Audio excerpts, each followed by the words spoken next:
Olá, turma! Aqui é a professora Rúbia, na disciplina de Semiologia aplicada à Fisioterapia, e hoje veremos a semiologia da coluna vertebral. Primeiramente, uma revisão anatômica sobre a coluna. Os ossos da coluna são as vértebras, né? E entre as vértebras a gente tem o disco intervertebral. As vértebras e o disco intervertebral, eles formam a unidade funcional da coluna vertebral. Então, nós temos aqui, vou colocar o apontador para vocês verem, alguns pontos importantes dessa vértebra. Então, temos o processo espinhoso, processo transverso, o canal medular aqui dentro, que é onde corre a coluna, a medula espinhal, e o corpo vertebral. Então, essas são umas partes importantes para a eminência ósseas da coluna. O disco intervertebral ele é composto por duas regiões, a mais externa, chamado anel fibroso, onde é constituído de fibras mais rígidas, e aqui dentro, no número 2, o núcleo pulposo, que é uma substância gelatinosa mais mole. Então, esse disco está distribuído em cada segmento vertebral, e a principal função aqui é absorver choques. Nota que a coluna ela tem umas curvaturas quando ela é vista no plano frontal e ela é alinhada quando ela é vista, ela tem a curvatura quando é vista no plano sagital e ela é alinhada quando ela é vista no plano frontal, ok? A coluna ela é dividida em segmentos. Então, a primeira parte é a coluna cervical, que é uma lordose lombar. Essa coluna cervical ela é dividida em alta e baixa, sendo a coluna cervical alta composta pelo atlas e pelo axis, que é a primeira vértebra cervical e a segunda vértebra cervical. O atlas ele tem uma característica peculiar, né? Ele é atípico porque ele não possui processo espinhoso. E o axis também, ele é atípico, ele tem o processo odontoide aqui, que vai se articular com o axis, e é possível, através dessa articulação, fazer o movimento de rotação da cervical. E aí também a cervical ela é dividida em cervical baixa ou cervical inferior, que vai da terceira vértebra cervical, C3, até C7. Aí a gente já tem, né, processo espinhoso e processo transverso.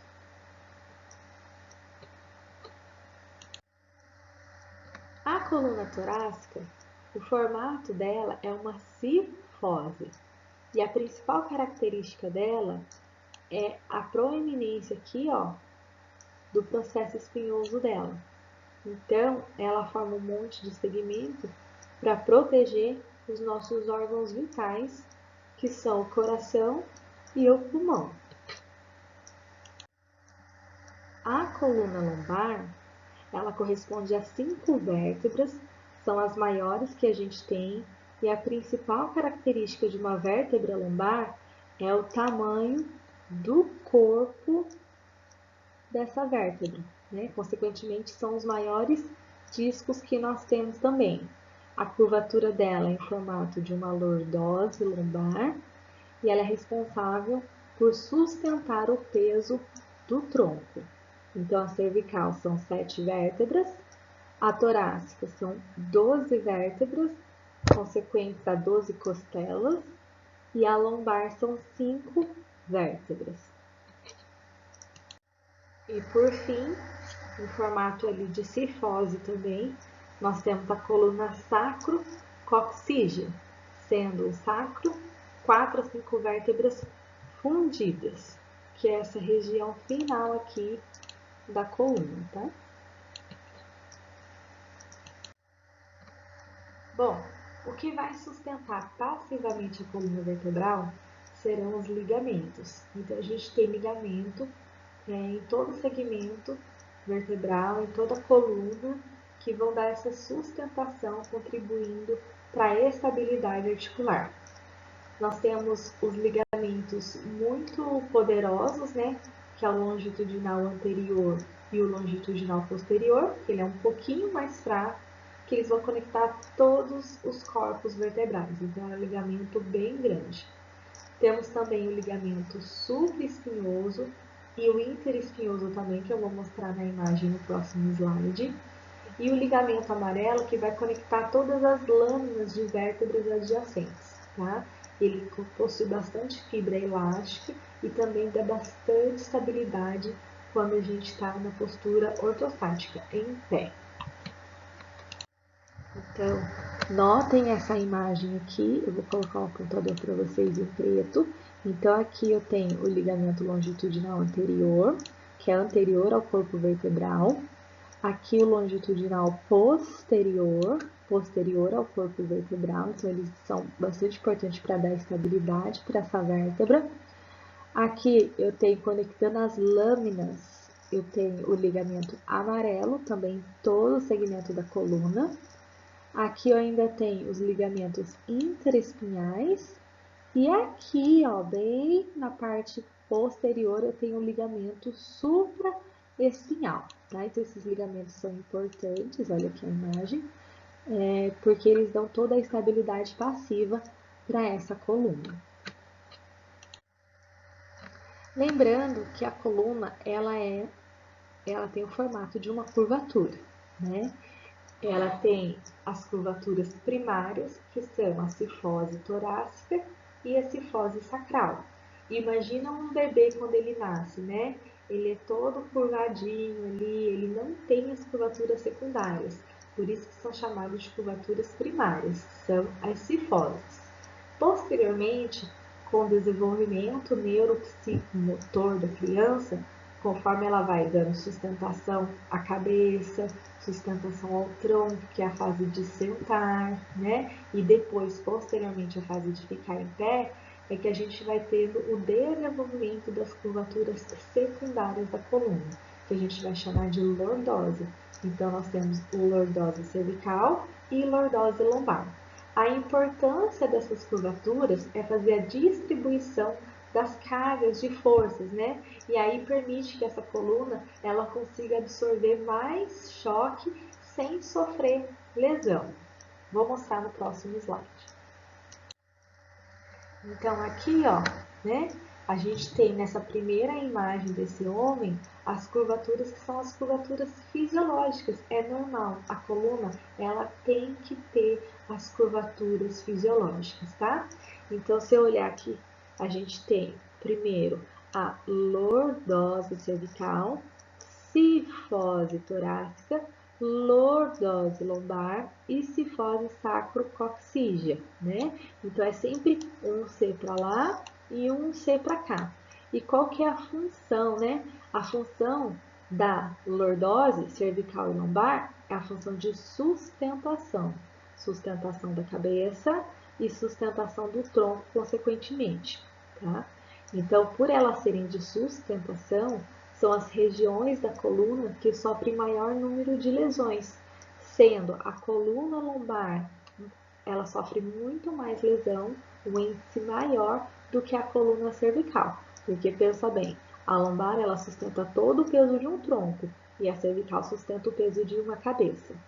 Posteriormente, nós temos a cifose torácica e a cifose sacrococcígea. A cifose torácica, ela está aqui para proteção, tá? Elas protegem, primeiramente, os órgãos vitais de sobrevivência, que é coração e pulmão, e depois os órgãos genitais, que darão a perpetuação das espécies. E aí, quando a gente tem um aumento dessas curvaturas, é o que a gente chama de hiperlordose cervical, por exemplo, hipercifose torácica. E aqui, hiperlordose lombar. E aqui também a gente tem o aumento do ângulo sacrococcígeo, tá? Então, hiperlordose e hipercifose já é uma alteração postural. E aí também nós temos a diminuição dessa curvatura, que a gente vai chamar de retificações, tá? Retificação da coluna torácica, retificação da coluna lombar. E quando a gente tem esses daqui, ó, esses dois aqui, eles são no plano sagital. Se eu tiver um desvio no plano frontal, né, que ela sai do alinhamento dela também e vai para a lateral, aí eu chamo de escoliose, que é o desvio lateral da coluna vertebral, ok? E os desvios posturais, né? É muito comum a hiperlordose lombar, a hipercifose torácica e a escoliose.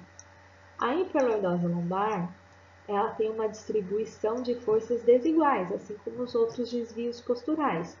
Então, é muito comum a gente encontrar músculos abdominais fracos, uma antiversão pélvica, ou seja, quando a E e a S, que é a espinha ilíaca antero-superior, elas estão abaixo quando comparada às E e PS, as espinhas ilíacas póstero-superior. Tá? Então, esse é o movimento que a gente chama de antiversão do quadril.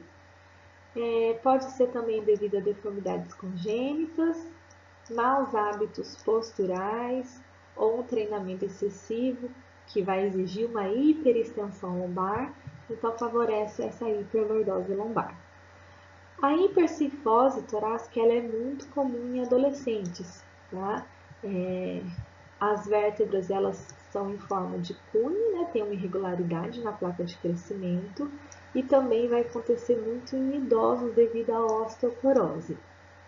A escoliose ela tem uma curvatura lateral, né? Associada ou não à rotação das vértebras e ela pode ser tanto em C quanto em S. Quando a gente tem uma escoliose em S, muito provavelmente são dois Cs. A segunda curvatura é uma parte compensatória da primeira curvatura. As causas de escoliose elas são idiopáticas, ou seja, não tem uma causa definida. A maior parte delas, 90% das escolioses, não tem causa definida. É uma anormalidade congênita, né? Pode ser desde do ventre da mãe. Também tem outras causas, como câncer, como a diferença de membros inferiores. Quando a gente tem membros inferiores de tamanhos diferentes, né, os dois pés estão planos no chão, mas o que vai desnivelar é o quadril. E desnivelando o quadril, consequentemente, a gente tem a articulação sacro-ilíaca e do sacro ligado à vértebra lombar L5 e depois aos outros segmentos vertebrais. Então, a coluna ela acaba fazendo uma postura compensatória de escoliose devido à diferença do comprimento dos membros inferiores, tá? Bolsa pesada de um lado só, que são os maus hábitos, né, também podem levar ao surgimento da escoliose. Nós iremos dar continuidade à videoaula no próximo vídeo.